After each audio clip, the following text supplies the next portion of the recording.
Hi. I think good morning, good late morning on this November 4th. My name is Ann Ayers. I have the honor of leading this Community Plus Values initiative. There's an incredible team of people that are behind all of the work that we do. So I always like to start in gratitude to them and to their work. Today, I want to say thank you in particular to our IT group. So to Tremaine Fisher, who I also want to just give a little shout out because we all need some good news once in a while. But Tremaine is a new dad. And so I don't know if we can all it's awesome. So congratulations, Tremaine. We're glad to have you back in the seat with us today. And I hope that Chiron, your little boy is just, I don't know, giving you all kinds of trouble, all kinds of good trouble, right? That would be great. So we are here this morning.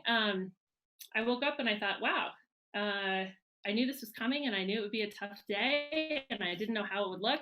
And am I ready for this conversation? And for those of you who know me even a little bit, I am the mom of 4 boys. And I told them this morning that I said, I'm going to have a conversation with people about the election. And they said they were having that at school too, especially my 2 little 10-year-olds. And they said, Mom, just remember, be kind and tell us what it's like when you get, later tonight. They just had some really sweet things to say.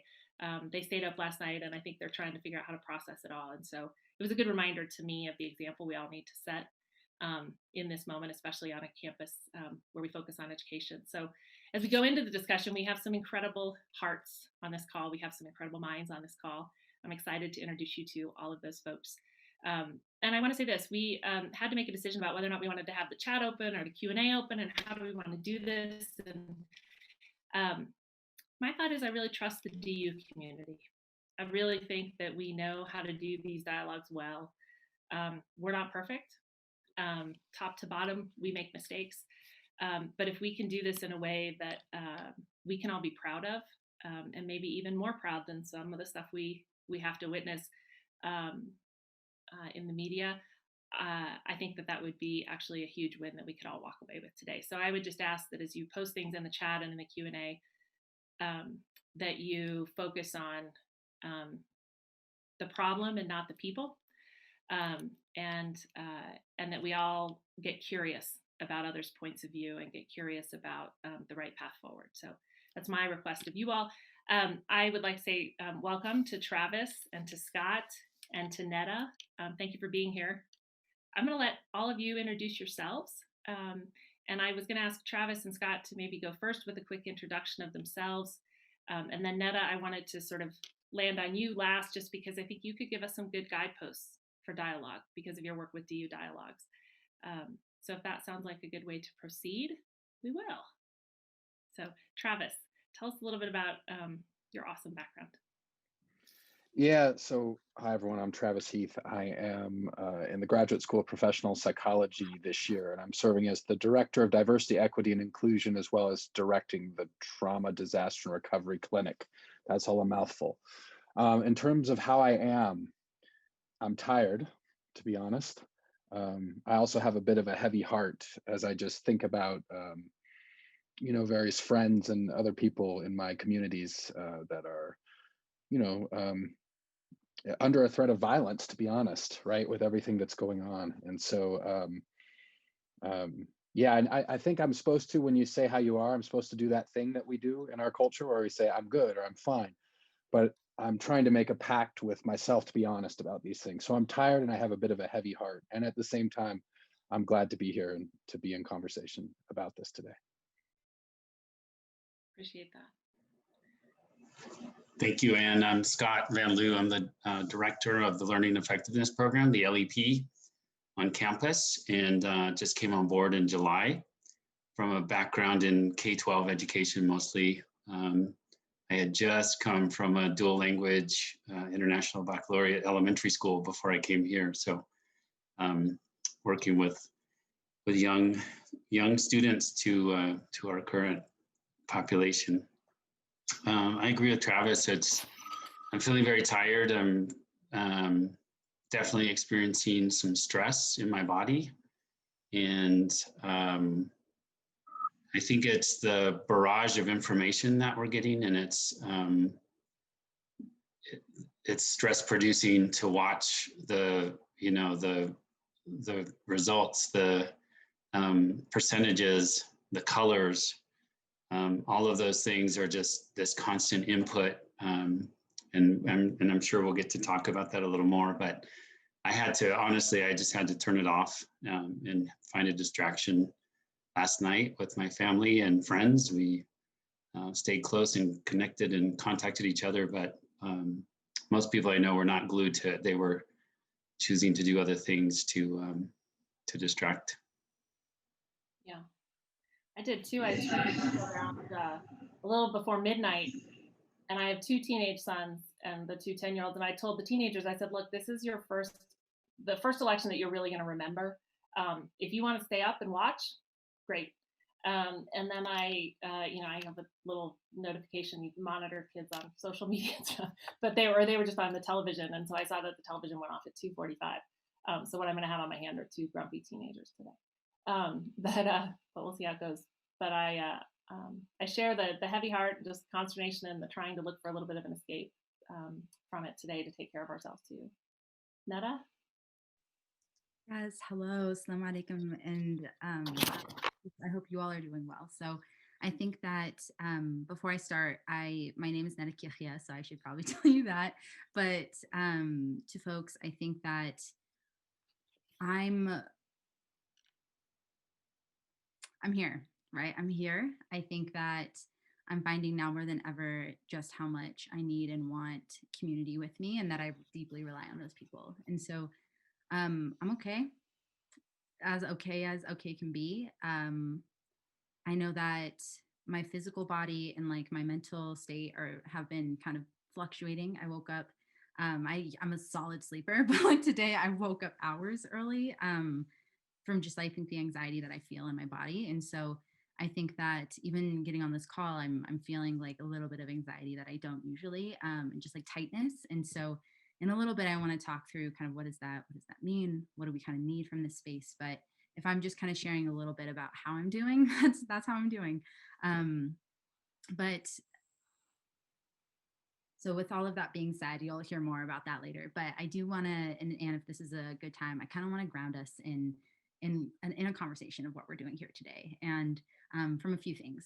And so first and foremost, I do want to say that, so I do live in Lakewood. I live in Lakewood, Colorado, and I want to name that I live on the lands that have been stewarded past, present, and future by the Cheyenne and Arapaho tribe, as well as the Ute have kind of passed through this space. And then I also honor their presence here in the city in which I live, right? All for those tribes, but also for the ones who currently are here, who exist here, and who continue to live and exist and steward these lands. And so I also want to note that with the election having been yesterday, and as we're figuring out what's kind of coming from all of this, I also want to note that while yes, voting is limited to U.S. citizens, the impact of these elections go way beyond that, right? It is more broadly felt by anyone and everyone who is here. And so with that being said, whether you're a non-U.S. citizen or, whatever that looks like for you, I just want to say that I see you, I value you, I recognize that this also impacts you, and that it might produce some challenging emotions for people, regardless of citizenship. So I want to name that as well. The last piece that I want to say is a few pieces actually is one, I also want to recognize that the organizing that people have been doing recently on campus, right? I want to recognize the organizing that students, faculty, staff, alumni, and community members have been doing, and that there is that sense of dedication, but also fatigue that comes from that, right? And so a lot of emotions in other spaces, but just wanting to name that and not let that get past with the fights that people are currently fighting. And so today, as we kind of move through this conversation, I want to name that we are not here for agreement, right? That is kind of a big piece, but we are here to kind of process, to just have a space to absorb kind of where we're at, and to dialogue, right? To actually talk about where we're at. And so this might be a healing space for you. It might bring up some other things for you. So I encourage everyone on this call to kind of think about what is it that you need in this space? What is it that you're hoping for?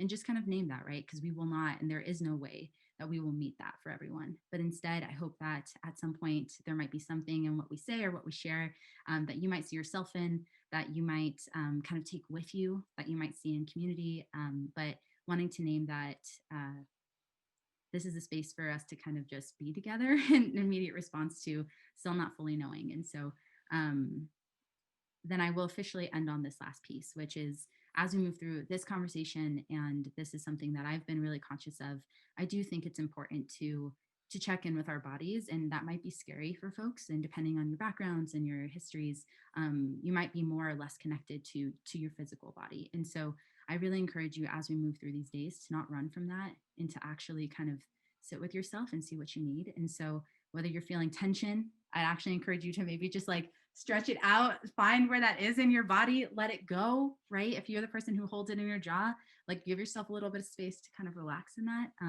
shoulders back, whatever that looks like. But I would say, and kind of looking at you for permission here, I would love to maybe even do like just a mindful minute of just like taking some time, some space, and just some silence to then reground us back into the conversation. And so I'll actually set a timer. So we'll hear the chime go off when it's ready. But I encourage you to do that whatever you look like, right? So I realize the folks are not on camera aside from us, so to continue to do as you do. But if you need to look away from the computer, please do. If you need to close your eyes, if you need to lay on the ground, if you just need to stand up, if you are able to, whatever that looks like, right? This next minute, fill that with whatever you need. But I'm going to go on ahead and start that timer, and then we'll start right after that.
And to the folks who might be joining, that might have been a little strange to kind of come in and say, like, what is this silence?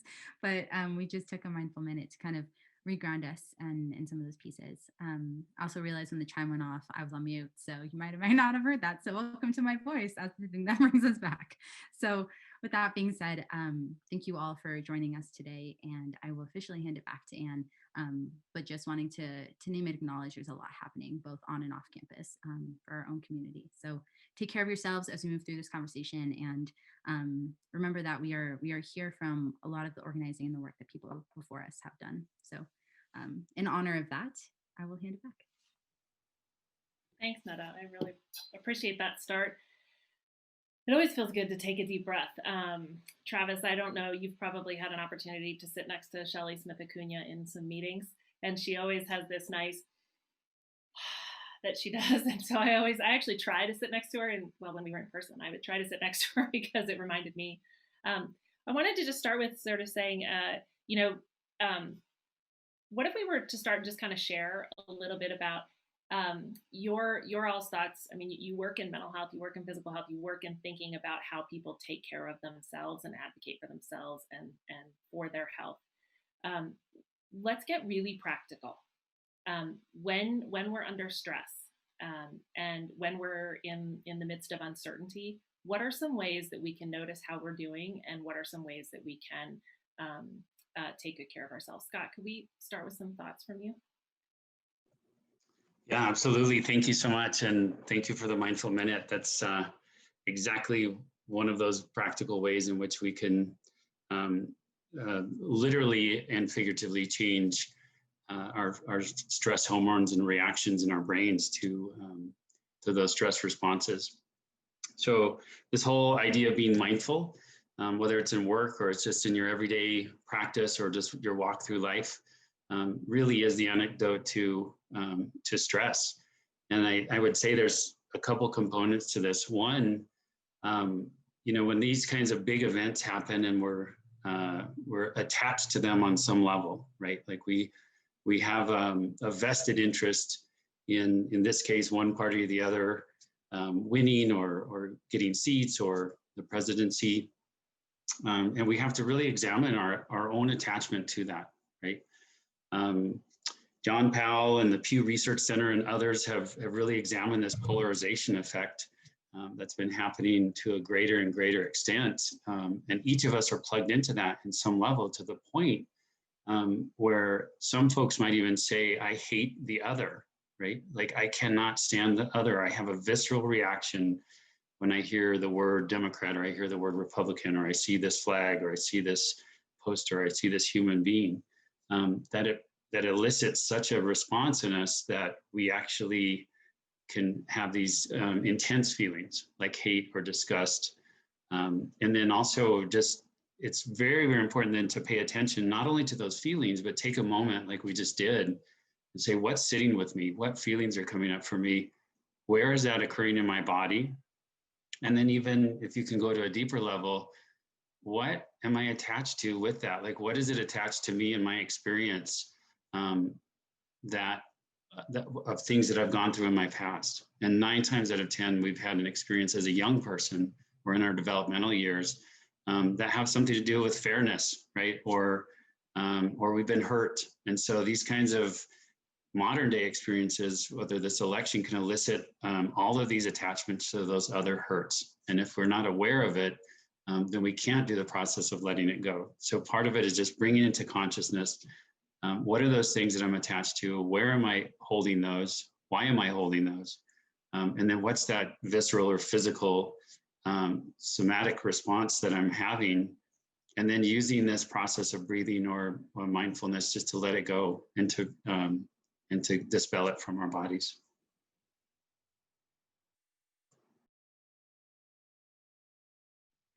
Yeah, I might add that, like, I like all of those ideas.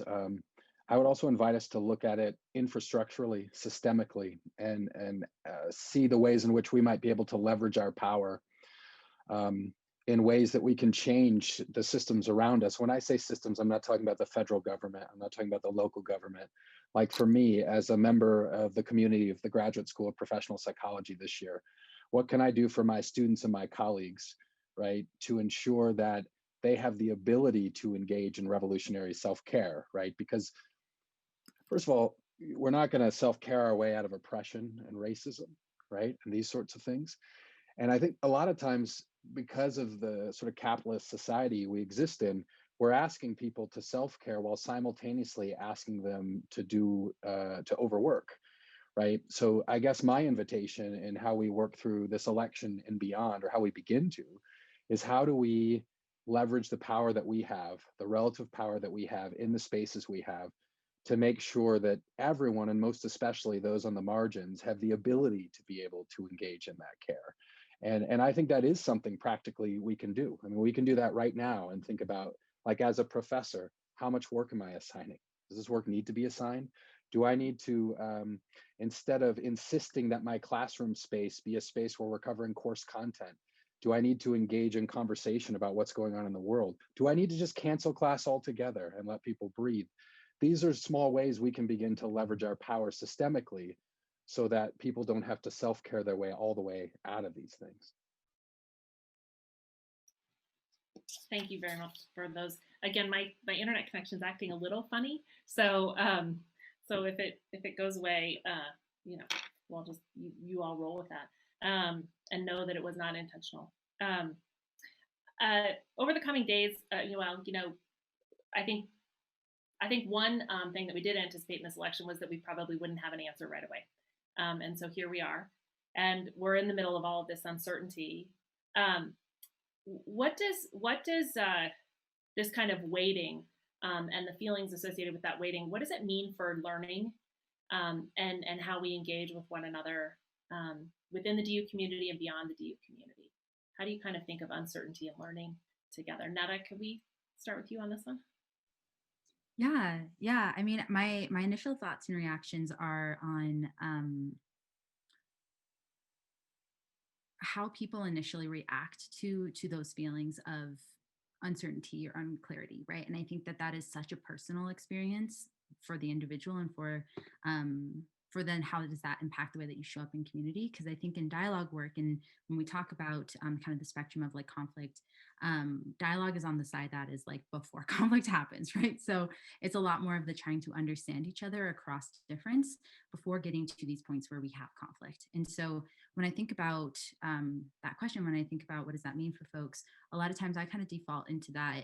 How are you able to, and how do you best show up individually and collectively in conversations where there will be differences, right? There will be points where we can't agree on pieces, and that in some instances, agreement isn't necessarily what we need, right?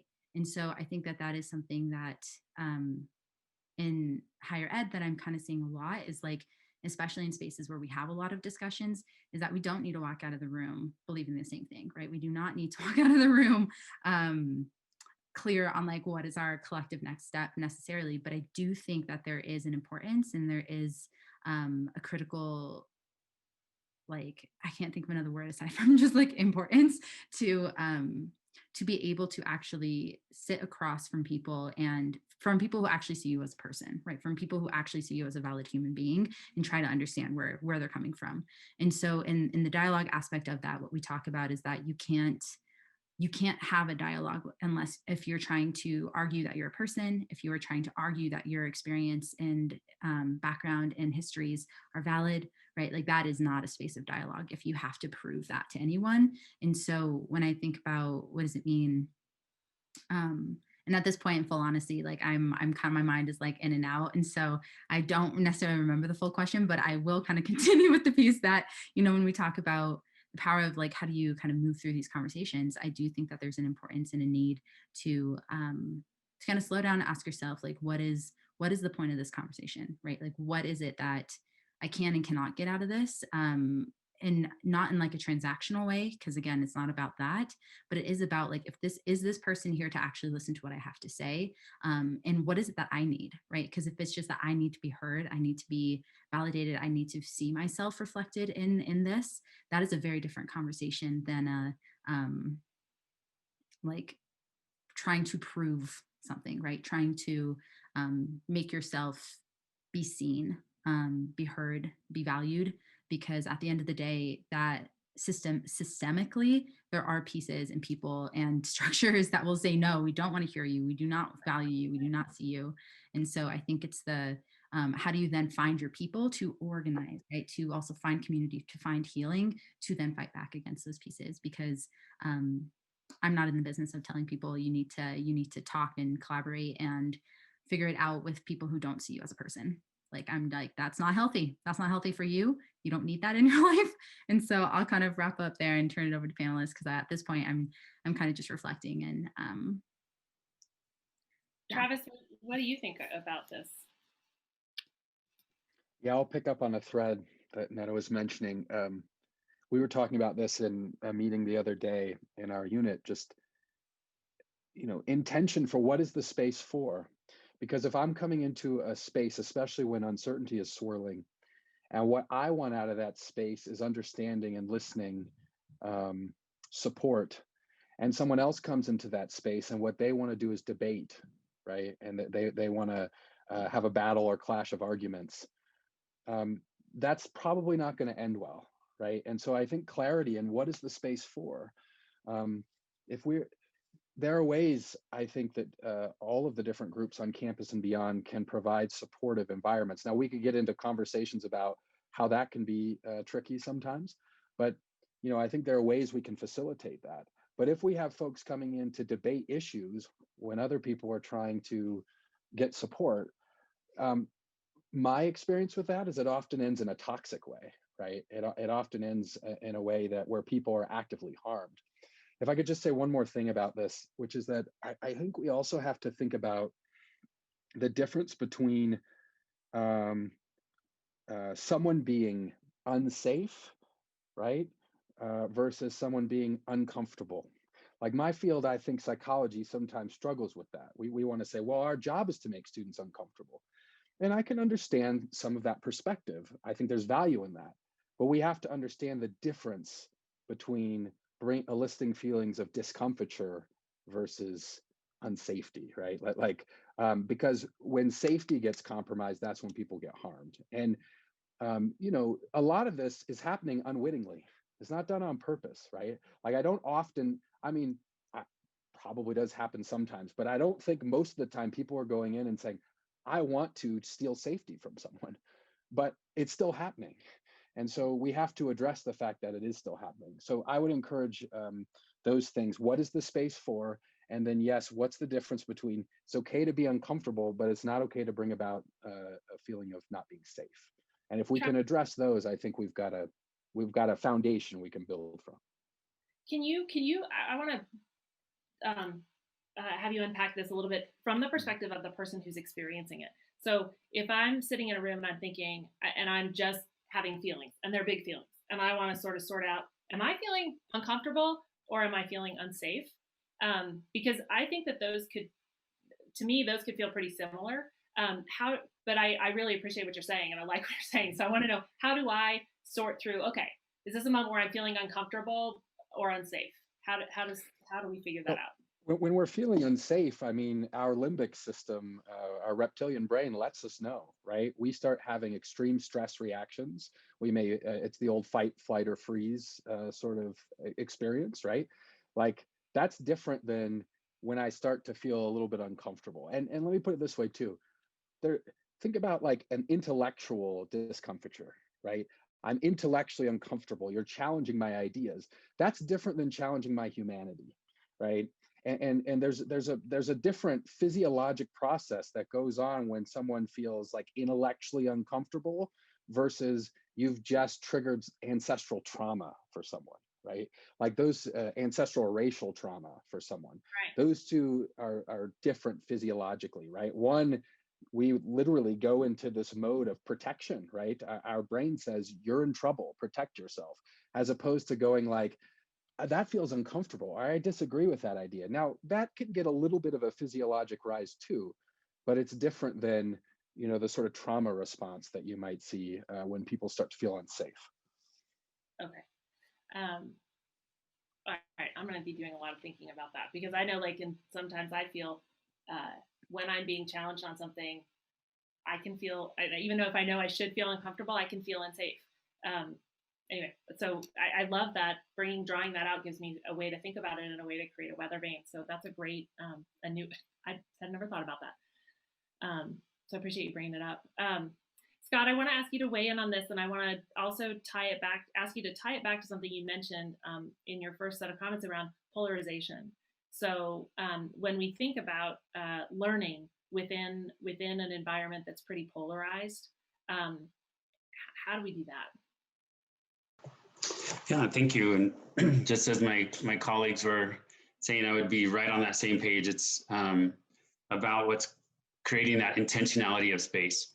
And that's not, the other thing I just was noting on this particular question is the difference between an event and a community, right? If we're reacting to this event and we all of a sudden decide, hey, I want to have this dialogue in class or on campus, and this is the first attempt at it, or this is creation of a space for that event, that's not a healthy space for me. I think this idea of ongoing practice, a community of practice or a community of intentionality, whether that's in your classroom or it's in our campus spaces, where that's an ongoing place to have dialogue, and it's a structured space that creates that safety. So that to me is a practical answer to this polarization, that we have to, first of all, recognize that it's there. We have to recognize those aspects that Travis and Netta both spoke to.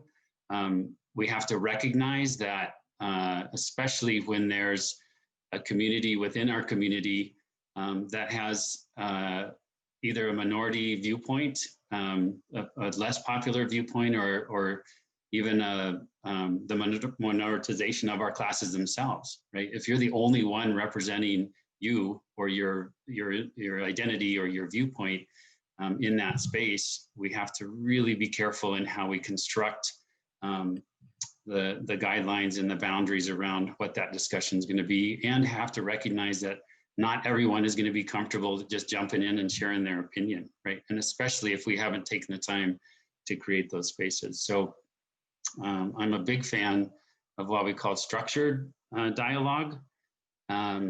And that is creating those equitable structures, whether like Neda using a timer, right? So everybody has an equal amount of time to answer prompts. It's the continual practice of those prompts. And it's also the recognition, I just see somebody put this in there too, but it's a recognition that there's different forms of speaking and talking and different forms of listening. And we have to purposely recognize that. So for example, discussion, even in its Latin roots, is the epistemology of the word means to break apart, right? Or to shatter. Whereas dialogue is a flow of meaning, if you look at the Latin roots of just those two words.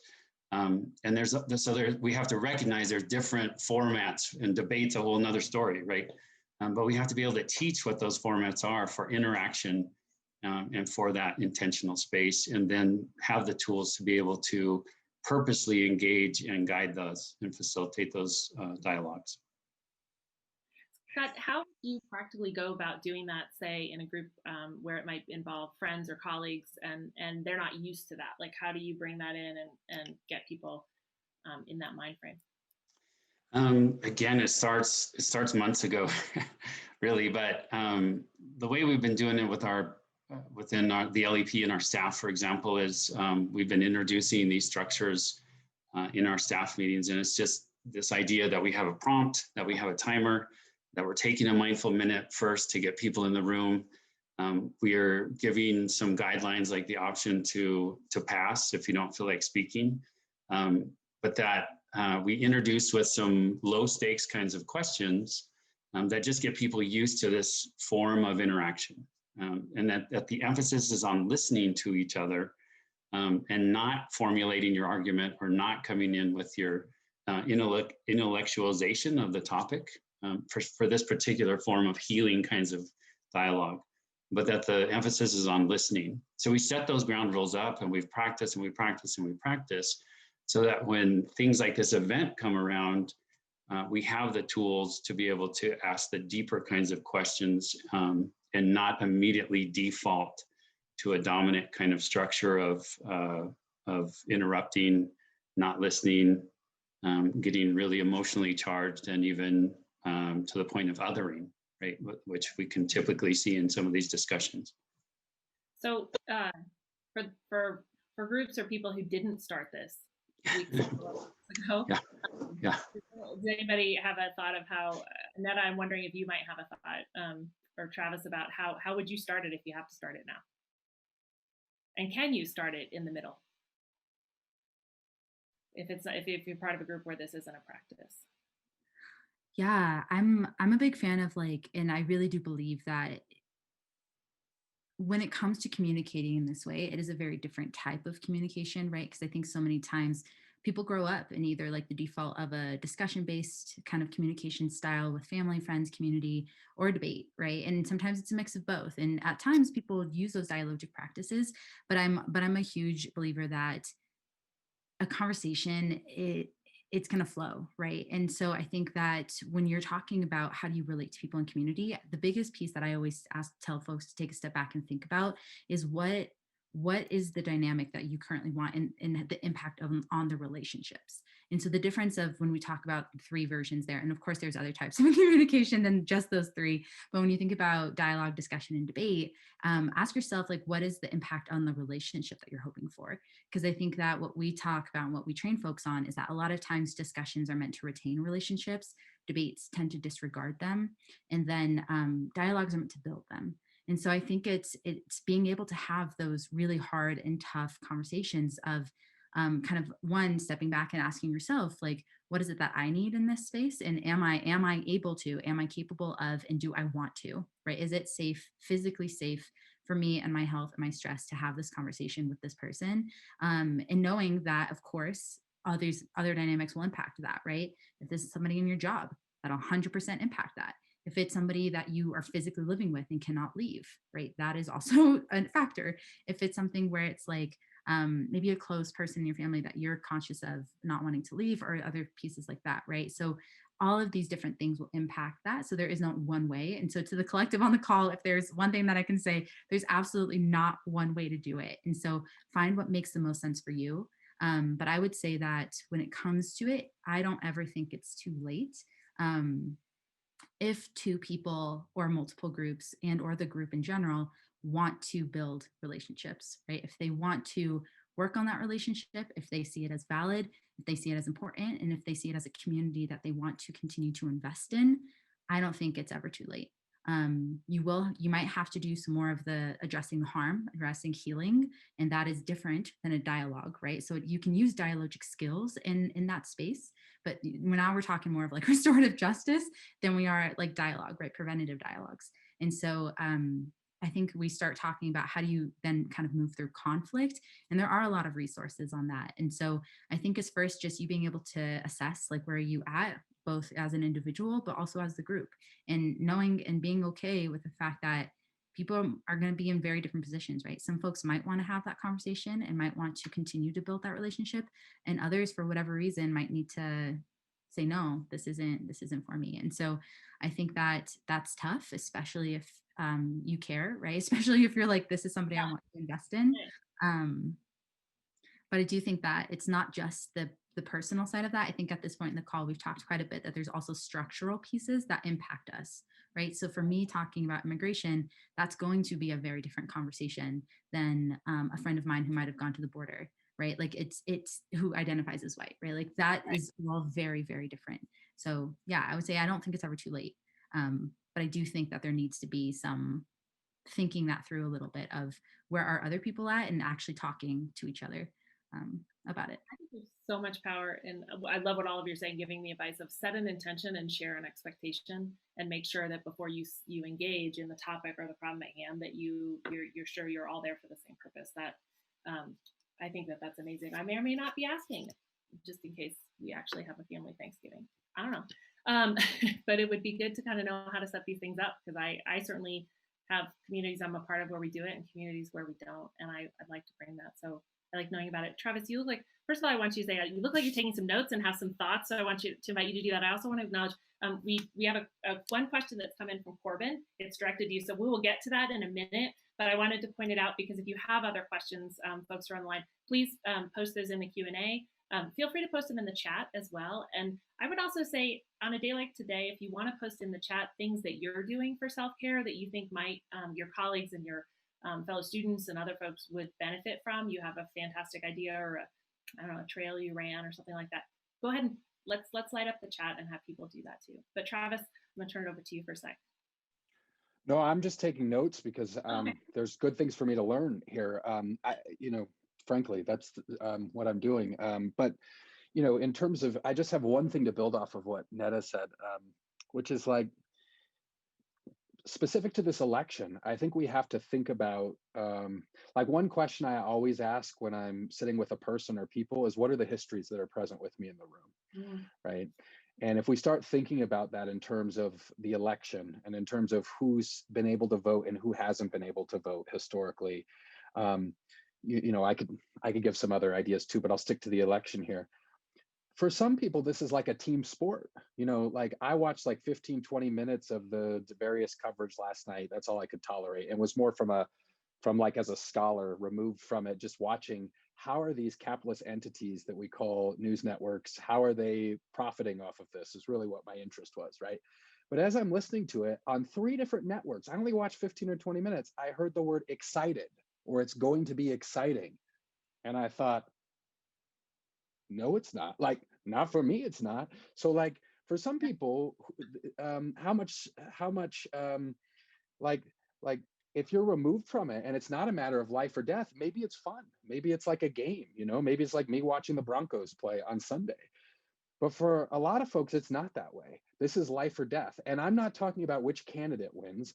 I'm talking about the whole system and the way in which it functions. So this isn't a partisan comment as much as it is, there are real profound life and death consequences for some people, and for other folks, it's kind of a team sport. And so and places in between, I'm sure. But my point is to build off of what Netta was saying. When we come together, we would be wise to think about what histories are in the room with us, right? And how might they inform the ways in which we're going to have this conversation.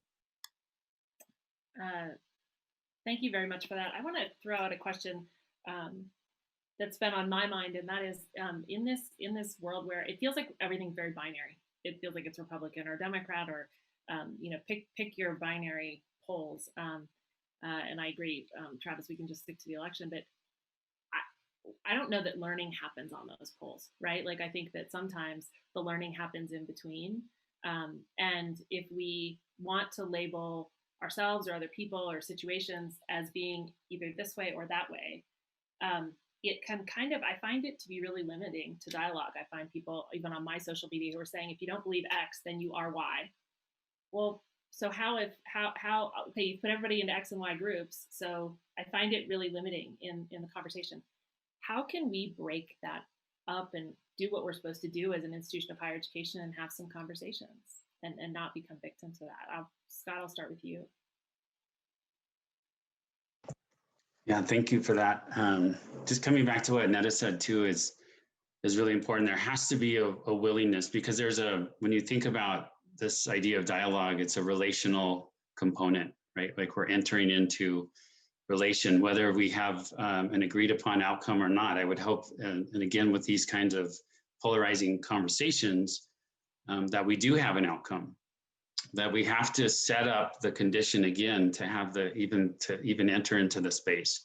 What's our outcome? What's our purpose? What's our focus? And what's our intention for the conversation or for the dialogue? And again, with the emphasis of it. So where I've seen these really haphazard is when we just kind of bombard into them, right? What do you think about this? Or how come you said this, or vote this way, or whatever that case might be? Never goes right if we don't have the structures and the pieces in place. As far as the polarization, again, it's an individual. It starts on an individual basis to me. Like we have to be willing to engage with our own ideas and thoughts, but then have an openness and a willingness to listen, and even an openness and willingness to consider to be changed by another person or by the interaction itself. If we're so tightly held onto our beliefs and our systems, and it's very difficult to even break through that. So to me, it starts with that willingness. It starts with the structures. It starts with the place for it. And really, what's the intention of it? So is our intention to change the other person? Is our intention to listen to the other person? Is our intention to come to a common understanding? Those are all different focal points for the way in which we can enter into an interaction with this. And I can turn it over to Netta. That's really powerful. I also love that, because one of my favorite definitions of dialogue is to listen deeply enough to be changed by what you hear, which is literally exactly what you said, Scott. And so I think that there's so much there, right? And I'm actually just about to drop, and I just dropped a resource for folks. It's a Building Bridges playbook that comes from UC Berkeley's Greater Good Science Center. And so this is a really powerful resource for it that actually dives into quite a few different parts around how might you use dialogue, how might you focus on the interpersonal and then intrapersonal, and then also the intergroup kind of instances. So this is a really incredible resource that has been passed to me from one of our grad students.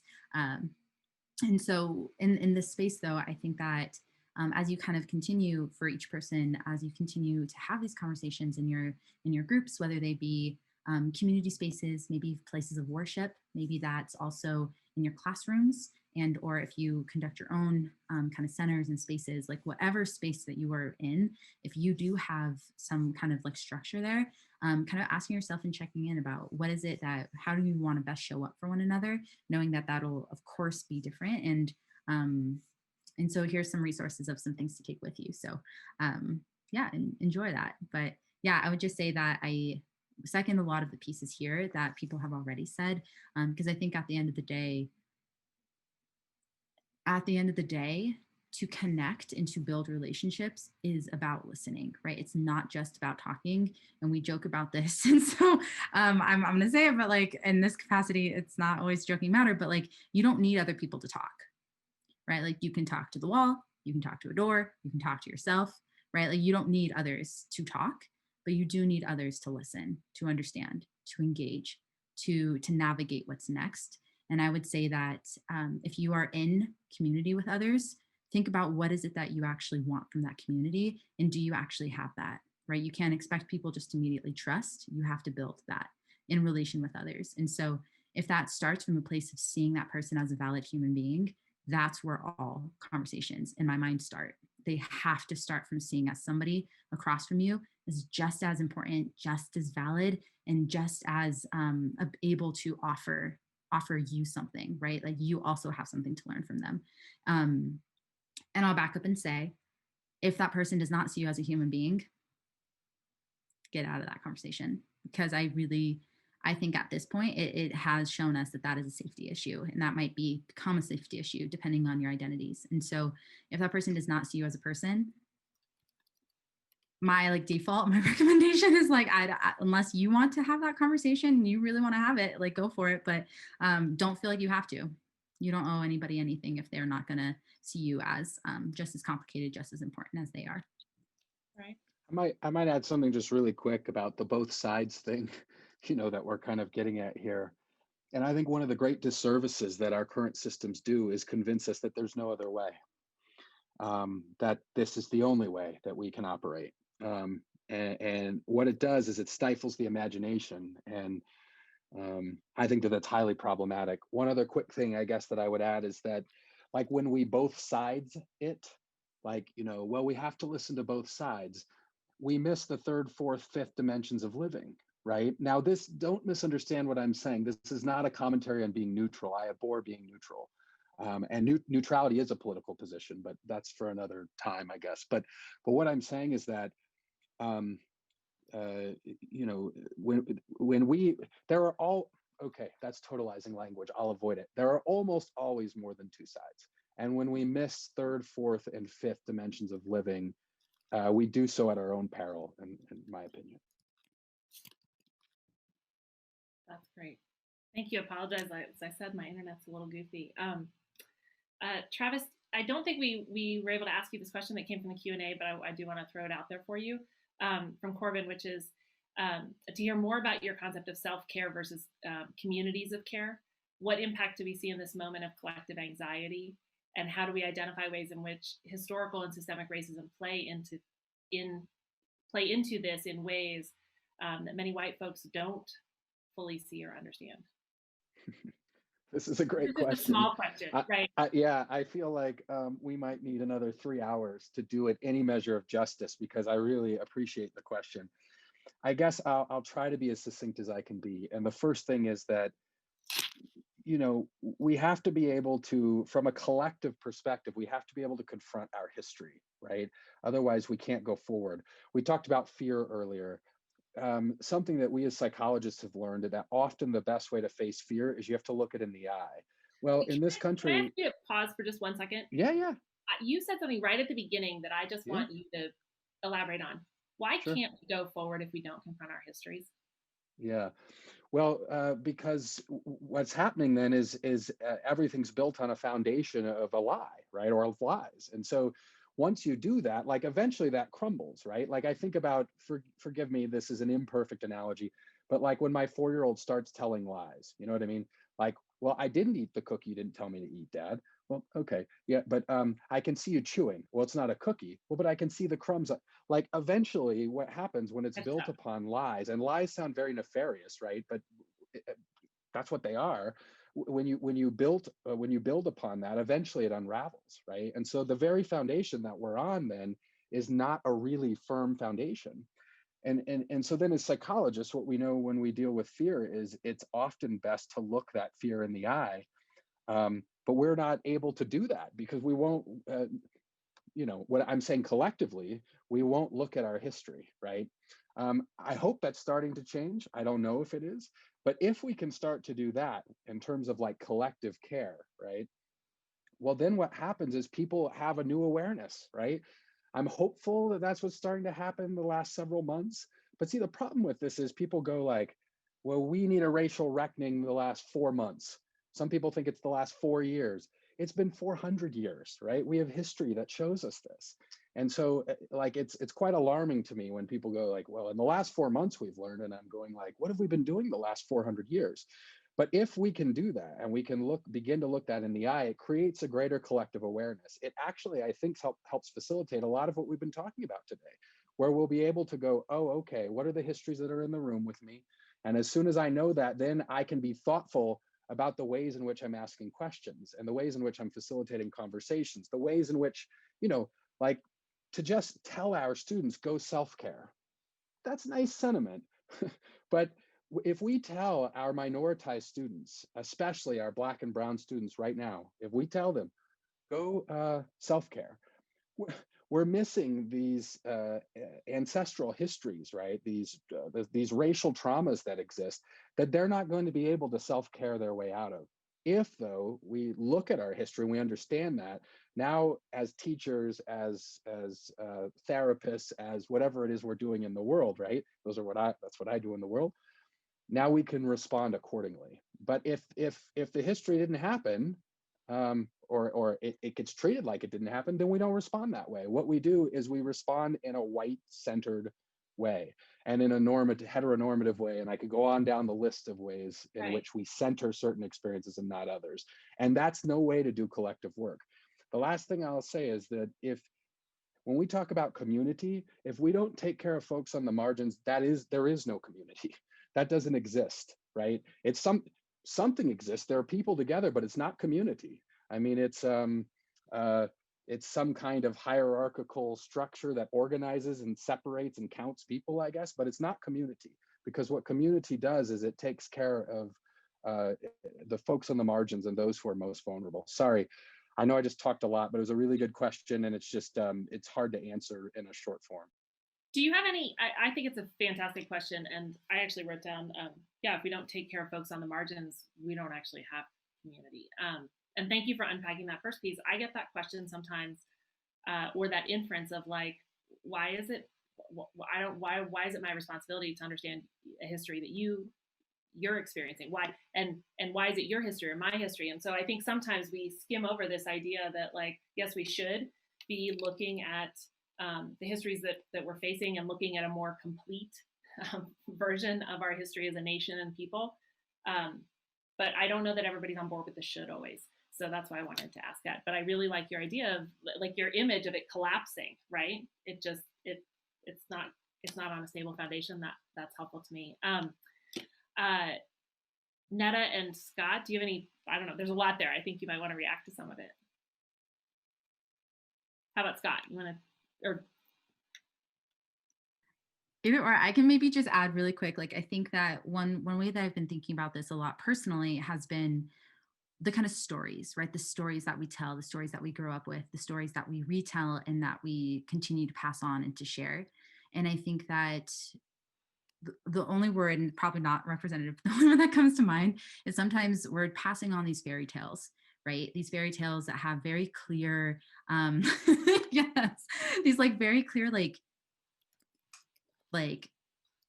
protagonists. You have your very clear villains. You have your very like interesting storyline with like all these pieces. But when you think about a lot of our fairy tales that we have and that we circulate in the US, a lot of them are very problematic, and they actually cover up a lot of you just name the dynamic of oppression that it just covers up or that it normalizes and that we're teaching people. And so I think that in this context with our own histories in the US, like there have been stories, right? And they have been carefully crafted over time and continue to be passed down that teach lessons. And I think that's the thing that we need to understand. And that's the thing we need to look at is like stories can be rewritten, and they have been rewritten and they continue to be rewritten.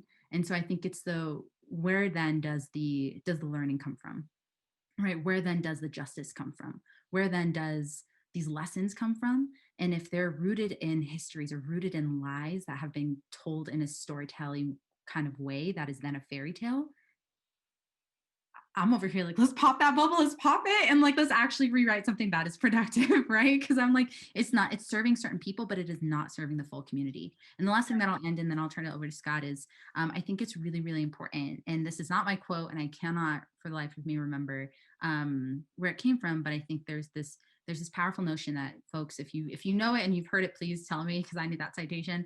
But I think it's the piece that like people on the margins understand the system the best.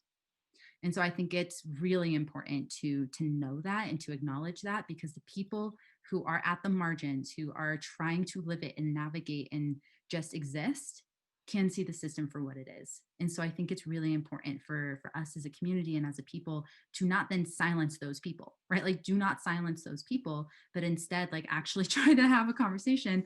And then I think that's where we can get into like structurally and like voter suppression and all of that other stuff that happens structurally to silence, right? And that is a form of violence. And so I want to be very clear: to silence someone is a form of violence. So whether that's I'm tired, I'm sorry, I'm tired, this is my belief, I don't want to talk about it, that active silence in a interpersonal conversation plays into these larger dynamics that actively silence people.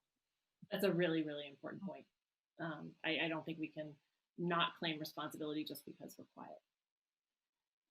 Scott. Yeah, I would just add to the conversation a little bit.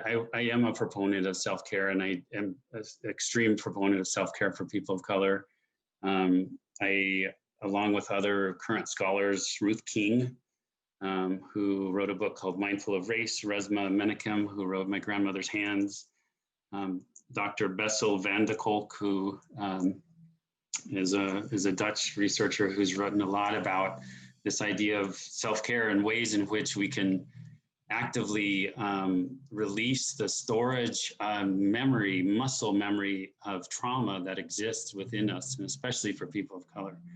And they have very purposeful ways of movement and mindfulness in which we can enact in this self-care process, and actually argue that the trauma gets carried down through our DNA. It's literally in our DNA. For people who come from racialized trauma or minoritized trauma. So I would just like to keep that on the table first as a placeholder. And second, when we're talking about historical and systemic racism, those of us who have the responsibility of being in positions in which we have influence have a responsibility to be completely educated around exactly those historical and systemic racism components and how they play into whether it's our institutions or our jobs or the context in which we are interacting with our colleagues in a professional manner, or especially those who are learning from us. That I just want to state, we have a responsibility and a duty, especially if we call ourselves educators, to be informed, not just to a light degree, but to a degree in which we can speak with authority to those contexts. And then last part of Corbin's excellent question is this question around white folks, right? And maybe this collective as a majority. And time again, what these authors and scholars are saying is white folks need to examine their own selves as racial beings, both individually and collectively. If you have not done that, if you're looking at everyone else as a racialized being or minoritized being, but you're not looking at your own self or your collective through a racial lens or as a racial existence, we have to be able to identify and examine what is whiteness and what is this concept of white and whiteness as a racialized term, both for ourselves and in our collective, as we're seen in that collective. And we have to be able to understand that to enter the conversations in the first place. And again, especially if we carry that responsibility of having some sort of influence over others. Yeah. Thank all of you. It's hard sometimes to wrap these things up because what I really want to say is I hope that we can just elevate all of your words because they matter. And I just love everything you said and what I get to learn. I want to make sure that everybody's taking a look at the chat. There's some unbelievable resources, including Travis's TED Talk, that have been posted. And so let's make sure the C plus V team will take care of making sure that all these great recommendations are also posted on the C plus V website. And we also have a couple of things just to be aware of. One, we have a place where you can go on the C plus V website and you can learn about resources that are available in case you do need help in terms of your mental health and your physical well-being. You're curious about what's going on with COVID and just the situation on campus. We have all kinds of links for you. And then we also have some additional places where you can go as we make our way through the election season. There are a lot of terrific groups on campus and a lot of fabulous minds and hearts who are doing some work. And we're trying to collect all that information and make it available to you through C plus V. So Netta and Travis and Scott, just it's an honor to do this with you today and to know that you're part of the same community. So thank you very much. And I hope that I get to continue to just learn from all of you. And thank you for everybody for being here. Thanks to our IT and our C plus V group. And just, I don't know, take care of yourselves, everybody. Thanks.